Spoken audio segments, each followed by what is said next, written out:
And because of the inductive effect and attenuates over the distance, means the inductive effect, the stress is directly related to the how many bonds, the between two interacting groups. Okay, so if you, for instance, nitro group, if you recall chapter 13, is the single most powerful electron withdrawing group. We learned in chapter 13. Okay, and then we know the nitro group going to exercise its electron withdrawing power through inductive effect. Here, the resonance effect won't operate because all the carbons are sp3 hybridized, so the resonance effect will not operate.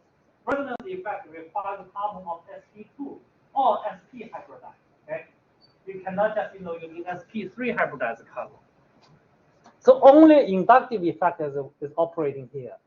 So what you can see is the inductive effect if you consider the electron withdrawing power of nitro group impact the blue proton to the highest extent because of those nitro group only 2 bonds away from each blue proton.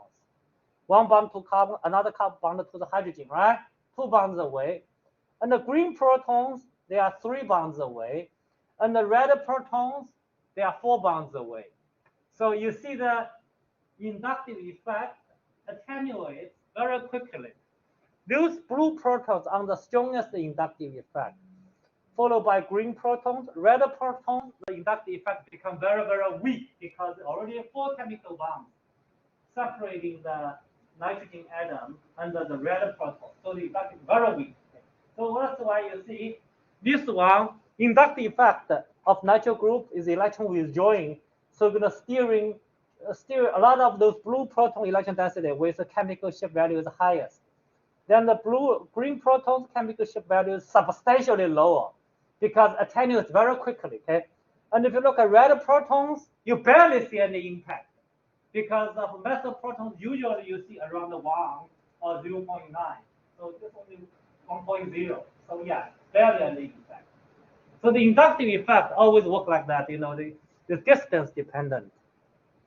And the inductive effect also cumulative, means if you have multiple electron withdrawing groups, their effect will accumulate. Yes. I have a question.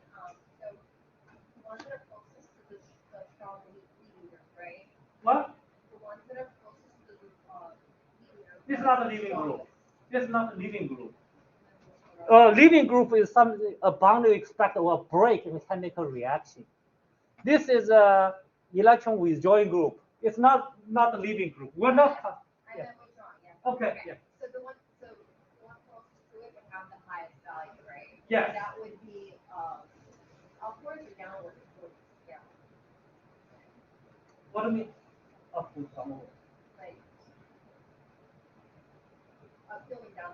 Oh, you mean the move in terms of the NMR spectrum? Are you talking about it? If you place on NMR spectrum, will move on to left or move on to right? Well, for the normal placement of axis means the higher chemical shift on the left, then move to the left. Yeah. But I'm not suggesting using downfield or upfield, okay?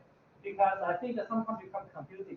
We have it in the textbook, but I don't mention it in class because I feel that it could be more confusing than just look at the chemical shift value itself. Let's say you ask us on a test. I won't ask it. Downfield, upfield. I won't. Well, if you ask us to process like where we're getting the numbers from, or that's just a question based on this, we can't use upfield or downfield. I will not ask you upfield, downfield. If you want to use, go ahead. But I'm not asking you this. Okay? I feel the concept is a bit confusing. Okay? Or just the chemical shift value become higher or lower. Just go by chemical shift value. Okay? The chemical shift value higher, that means the low electron density. Chemical shift value become lower means high electron density because it's this can create a direct connection with structure. Okay? So if you have inductive effect, the electron withdrawing group, inductive effect attenuates over distance. So those protons at the shortest distance, they are under strongest influence. So they will move to the higher chemical shift value to a largest degree. Okay? And those the protons far away one, the influence could be minimal. And then also as I said, the accumulative, like here, the methyl chloride. Okay, you have a single chlorine. Chlorine is a reasonable powerful electron withdrawing group between the electron activity between oxygen and nitrogen. So you see the single chlorine can increase the chemical shift value from the methyl proton to about 3 something ppm. In dichloromethane, you have 2 of such electron withdrawing group. So chemical shift value of those 2 protons move further up. Okay. Now, if you in chlorophyll, you have 3 such electron withdrawing group. So the inductive effect of 3 chlorine atoms, they act together, makes the electron density on this single proton left is actually very, very low. Electron density is low, resonance frequency is high, and the chemical shift value is very high, 7 point something ppm. And here are some, a table shows a typical kind of protons you might have seen, you will be seeing organic compounds.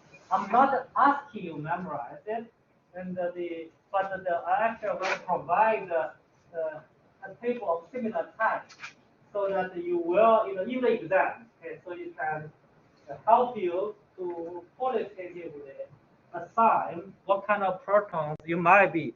But it's important to establish the electron density and the chemical shift, the value relationship, because that can help you understand,